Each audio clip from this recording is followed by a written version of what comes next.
Александр Белов с детства любил посещать библиотеку. И не столько для того, чтобы читать книги. Он знакомился там с девочками. Собственно, эта практика сказывается до сих пор. Дело в том, что на нашем шоу Александр Белов уже поменял 3 партнерш. И на этом не останавливается. Еще вчера он танцевал на льду с Анастасией Горшковой. И что же мы видим сейчас?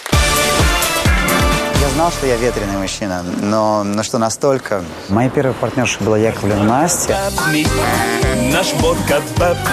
Потом у меня была Вика Волчкова. Вообще, она восхитительная, она чемпионка, она действительно очень хороша. Я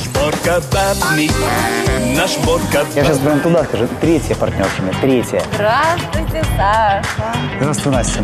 Настя моя 3-я партнерша, и я надеюсь, что на этом мы остановимся. На прошлой программе у меня была Юлия Вертас и Виолетта Афанасьева. Может, покатаешься со мной? Слушай, что ты делаешь? Какие у тебя планы сегодня? У тебя есть время?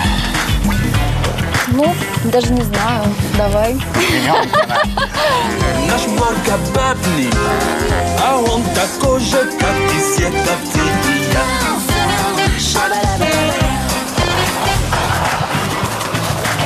Блин, ты видишь, я вообще на одной ноге сейчас стояла.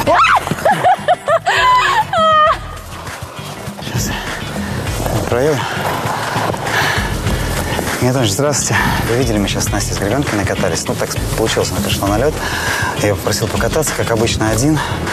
И я очень просто прошу вас, если это возможно, дать нам, ну, скажем так, возможность покататься.